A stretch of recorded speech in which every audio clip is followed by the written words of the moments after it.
Bienvenidos, bienvenidas y bienvenides a esta charla virtual, Cuidados, Violencia y Desigualdad, una aproximación feminista. Yo soy Angélica Mota, profesora del Departamento de Antropología de acá de la Universidad de San Marcos. Quiero en estos minutos realizar algunas reflexiones sobre la pandemia del COVID y este tiempo de cuarentena, teniendo como lente y ruta de observación los cuidados, la violencia y la desigualdad, en particular la de género, desde una perspectiva feminista. Desde esta perspectiva, una primera cuestión que se ha venido visibilizando desde voces ecofeministas y que es muy importante continuar enfatizando, es que esta pandemia es el resultado de la relación violenta y depredadora que el avance capitalista ha establecido con el medio ambiente. Sabemos que se trata de una epidemia zoonótica, es decir, transmitida a animales silvestres a humanos, lo que resulta de una serie de fenómenos de desequilibrio ecosistémico, cuyas condiciones de posibilidad las ha establecido el capitalismo neoliberal a través del arrasamiento de territorios para monocultivos, extracción de recursos, etc. Situaciones como la mayor cercanía de animales silvestres y humanos, lo mismo que la reducción de la biodiversidad, entre otros, estarían a la base. Así, por ejemplo, como dice Yayo Herrera, que es una ecofeminista española muy importante, la desaparición de la biodiversidad hace que cada vez haya menos especies interpuestas entre los virus y los mamíferos. Y eso sí que aumenta la expansión de los virus y las pandemias. Este tipo de relación con el medio ambiente es un legado histórico, colonial y patriarcal, es decir, basado en el dominio y la violencia que el neoliberalismo ha llevado a niveles delirantes y cuyo mecanismo clave es lo que Rita Segato ha llamado de cosificación, ¿no? Y que ella cree posible por el despliegue de una pedagogía de la crueldad, practicada fuertemente, además de en los territorios naturales, en el cuerpo de las mujeres, y por ello tan normalizada y aceptada cotidianamente. Esta negación y arrinconamiento de la vida que promueve el avance del capitalismo neoliberal con sus lógicas colonialistas y patriarcales es evidente no solo en la violencia directa ejercida contra cuerpos y territorios, sino en su lógica de reducción del Estado que en países como el Perú han llevado a políticas de precarización y desmantelamiento de los servicios públicos dedicados justamente al cuidado.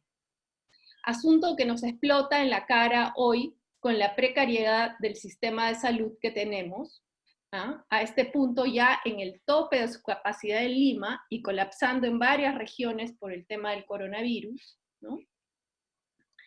Y de la misma forma han mostrado sus límites nuestro sistema de pensiones, nuestro sistema educativo y en general nuestra capacidad de brindar cuidados de manera amplia a una población que, por ejemplo, se ve obligada a regresar de la capital a sus lugares de origen caminando, asunto que se ha venido gestando junto a una precarización de las condiciones del empleo, ¿no? Sabemos que hay un 70% de informalidad en los trabajadores y trabajadoras activas en nuestro país,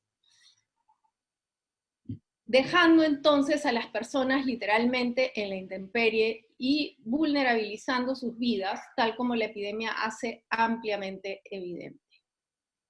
Creo que en este momento existe una enorme conciencia de la importancia de lo público, de un Estado que no sea mínimo, sino que sea sólido y sobre todo capaz de ofrecernos cuidados. Esta conciencia, ¿no?, que se evidencia, por ejemplo, en que le aplaudimos todas las noches a los servidores públicos, ojalá que sobre todo a quienes se ocupan de la salud, ¿no?, es algo que se debe aprovechar para fortalecer narrativas que beneficien el valor de lo público. Pero ojo, un Estado fuerte en cuidados. Como dice Segato al escribir la respuesta de Alberto Fernández al COVID en Argentina, una gestión doméstica de la nación, una gestión materna, ¿no? Aquí es importante mencionar que el afrontamiento de la pandemia por parte del gobierno del Perú ha intentado tener en cuenta una lógica del cuidado de la vida. Se ha dicho explícitamente que la vida se priorizará a la economía, por ejemplo. Sin duda hay grandes falencias graves, sobre todo referidas al apoyo económico a los sectores más vulnerables y precarizados, y la poca presión en los más ricos para que pongan de su parte, al menos hasta ahora. Esperemos que el bono universal y el impuesto a las grandes fortunas vean la luz, ¿no? Pero aún con las falencias, se ha introducido en la discusión pública amplia un discurso de valoración de la vida y un intento de reconocimiento de poblaciones vulnerables a lo largo de la pandemia. En el discurso, claro, ¿no? En la práctica, los 30 años de neoliberalismo y las falencias grandes del Estado se ponen también de manifiesto claramente, generando precariedad, muerte y desatención, ¿no? Ahora, por otro lado, están las respuestas de quienes se resisten e insisten con más bien endurecer la línea de negación de la vida, que es el problema de origen, ¿no? Ejemplos emblemáticos extremos de respuestas altamente patriarcales y defensoras del crecimiento económico como un único horizonte son, por ejemplo, Trump en Estados Unidos y Bolsonaro en Brasil, ¿no? Trump pidiendo que se inmolen los ancianos, ¿no? Que mueran, pues, ¿no? Y a fin de que la economía no pare. Y Bolsonaro en Brasil también oponiéndose a la cuarentena, diciendo que el coronavirus es algo así como un invento comunista, ¿no? Como dice Yayo Herrero, a quien ya cité, frente a los valores del cuidado y el principio de la precaución, el neoliberalismo propone la dominación y el principio del riesgo, que es justamente lo que nos ha traído a esta crisis. Este entrampamiento, ¿no?, que se muestra en estas últimas respuestas de las que he hablado, entre vida, salud, cuidado por un lado, o economía por el otro, ¿no?, como dos asuntos irreconciliables, viene de un modelo económico que ha despreciado históricamente las labores de cuidado y sostenimiento de la vida. Dimensión que viene reivindicando hace mucho el movimiento feminista. ¿Cuán pertinente se vuelve en estos tiempos la necesidad de repensar la economía desde los aportes de la economía feminista, entendiendo que lo esencial es el cuidado de la vida, ¿no? La pandemia ha dejado clarísimo que casi todo puede parar, pero no las labores de cuidado de las personas, la provisión y preparación de alimento, limpieza, atención de quienes se enferman, etcétera, ¿no?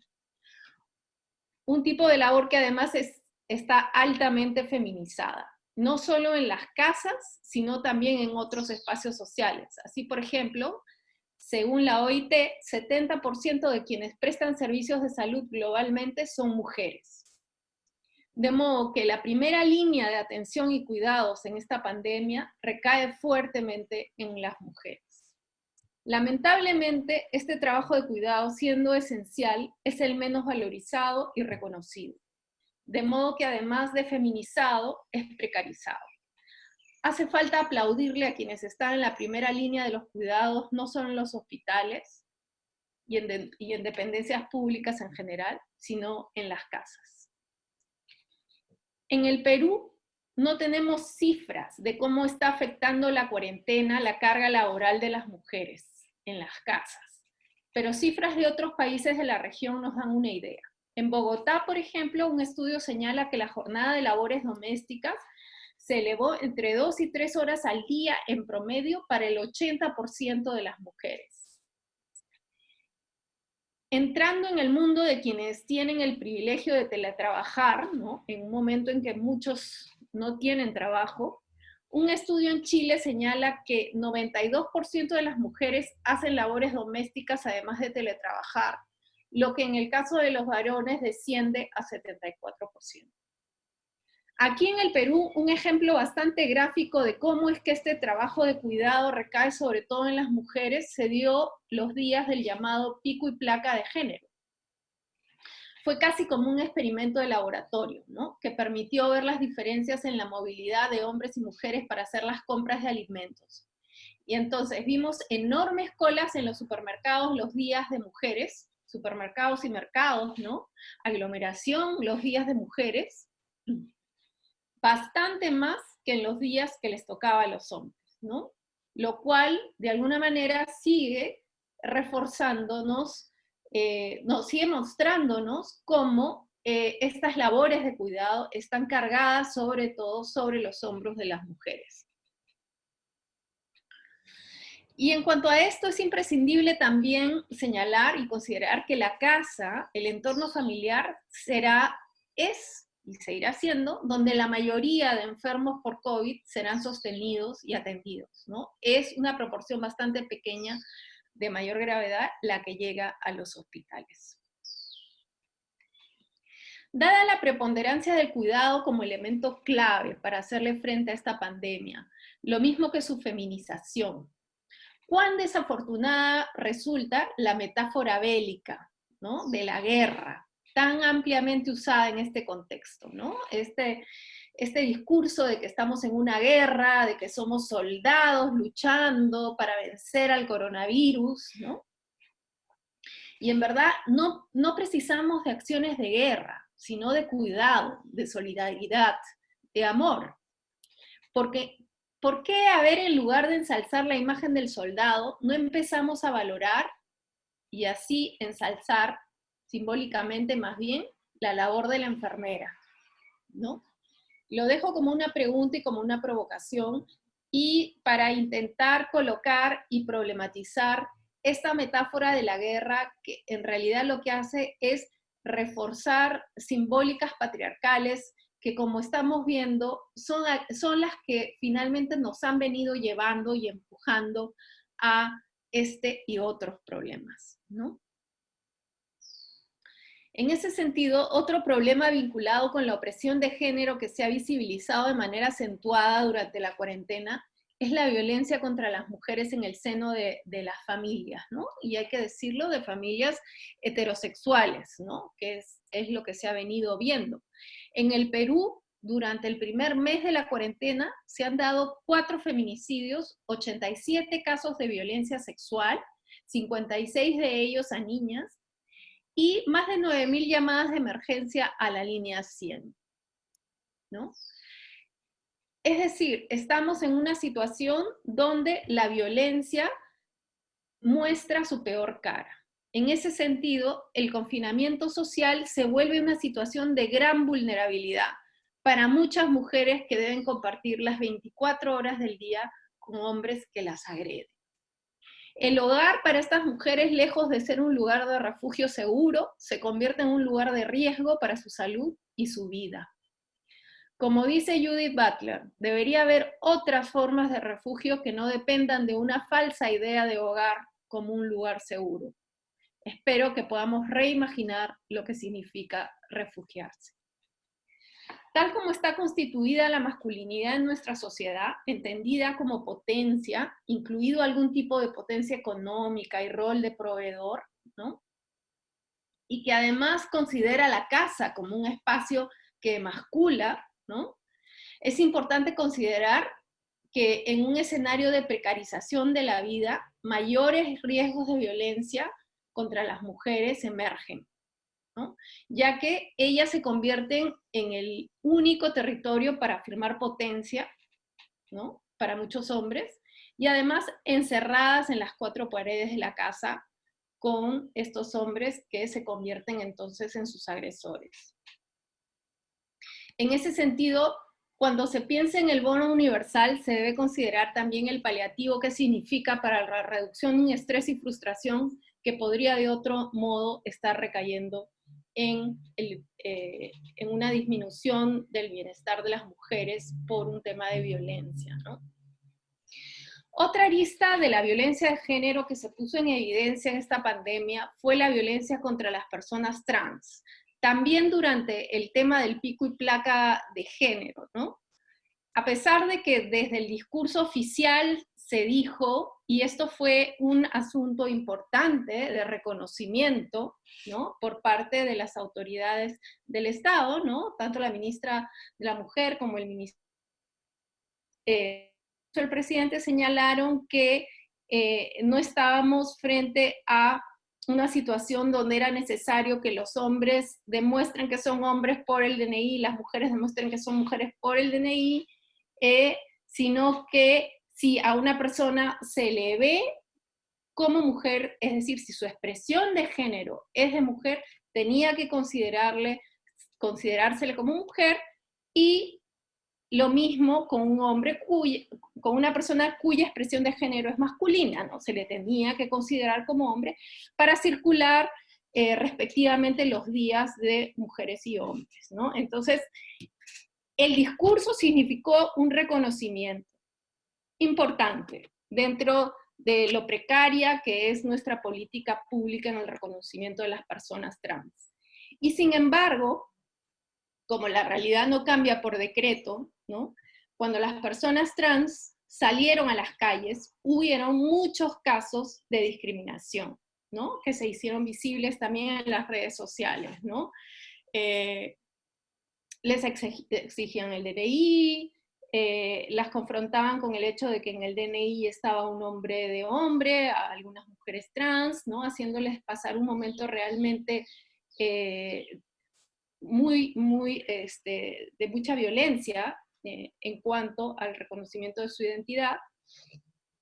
Y también se les hizo hacer ranas, una serie de castigos y humillaciones que nos colocaron también en evidencia, pusieron en evidencia, ¿no?, que este es un tema en el que se necesita trabajar desde la política pública, ¿no?, y donde se necesitan transformaciones también sociales y educativas,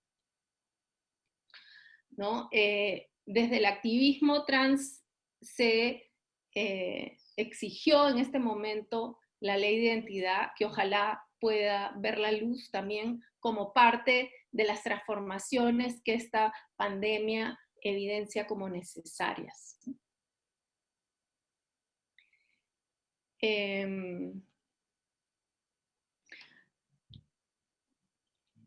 Para terminar esta charla, quería señalar que estamos en un momento importante para pensar alternativas, ¿no? Alternativas de transformación de muchas cosas que necesitan ser cambiadas en nuestra vida social, en muchas cosas donde, muchas dimensiones de la vida donde todavía hay desigualdad, opresión, ¿no? E incluso donde hay dinámicas inviables, que nos hacen inviables inclusive como especie, ¿no?, como estamos viendo ahora.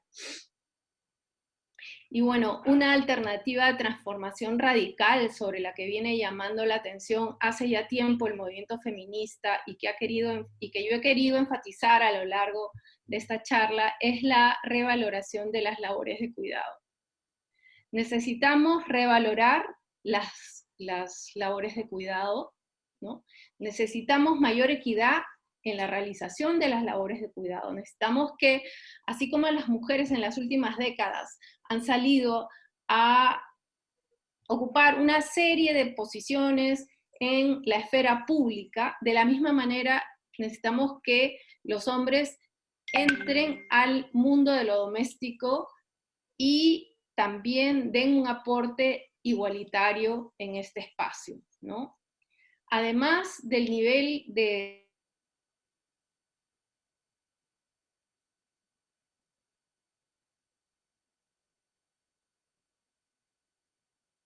¿no?, donde la sostenibilidad de la vida esté en el centro, que protejan y fomenten las economías locales y de cuidado. Y en lo macro, que abandonen la lógica económica de crecimiento ilimitado como horizonte y que promuevan una necesaria redistribución de la riqueza, ¿no? Desde la política pública también creo que es un buen momento para pensar en un sistema integral de cuidado, ¿no? Así como se ha dicho que el presidente Vizcarra, por ejemplo, ha reconocido que es importante hacer una reforma de nuestro sistema de salud, de nuestro sistema de pensiones. Bueno, se requiere también una reforma de los cuidados, y un buen comienzo podría ser, por ejemplo, un sistema nacional de cuidados como el que existe en Uruguay, ¿no? Desde el tejido social y comunitario y desde los activismos feministas y otros, en este momento de pandemia y de cuarentena se vienen dando expresiones importantes de solidaridad, ¿no? Que muestran que el cuidado colectivo encuentra vías aún en tiempos de aislamiento. Pues a seguir con ello. Hasta aquí llegué. Muchas gracias.